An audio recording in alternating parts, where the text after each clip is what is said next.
I was born in a family that worshipped ancestor. Was told that I supposed to be a full-fledged medium at the age of 9. So then I was to be trained in a temple. Some years I suffered from sleepless nights and being attacked by these dark figures, and I hated nights. After my encounter with God, after reading the New Testament with the Psalms and Proverbs given by the Gideon International when I was in the secondary school, I wanted a full Bible. I told my mom, I said, Mom, I'm going to get baptized. She was so embarrassed, and that she stood in front of the altar and called the gods to strike me dead. She was so determined, and she rather have me dead than to be a living Christian. After my conversion, I went through depression, but the hand of God is always there. After some years, I was kind of ready, and I approached a pastor's wife, and I said, you know, I'm ready and I want to give my life, I want to go into full-time. And she said, Cynthia, get back to school. Actually, it took me 4 years to pass my O-level.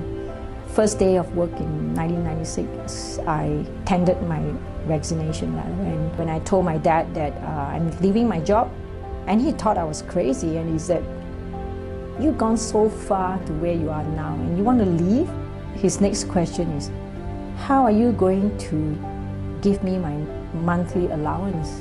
And so I said, the Lord who called me will also provide, and I will still continue to give you your monthly allowance. And before I left in March, late March to China for a month, I gave him advance for April, because I was only coming back towards later part of April. It was actually that day, the day that I came back home, my dad collapsed after having his lunch. He's only survived for 12 days and he passed on. And I never gave him his monthly allowance from May onwards. It's very hard to understand. That's how the Lord works. That incident reminded me that God is faithful. What He said, He will make it true. Even it means losing loved ones. But that kind of encouraged me to hang on to the call that God has called in my life, and to remember that everything He said, He will make it true.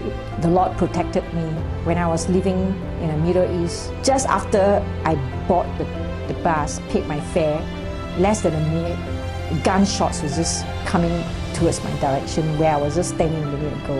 And even incidences where a group of boys, like 10 to 12 of them, surrounded me and wanted to beat me up. There were also incidents, people threw stone at me, and I had swollen head. I wouldn't change my journey for anything else. He's the one who will walk me through the fire, the shadow of death. And Psalm 23, when David said, surely goodness and mercy shall follow me all the days of my life.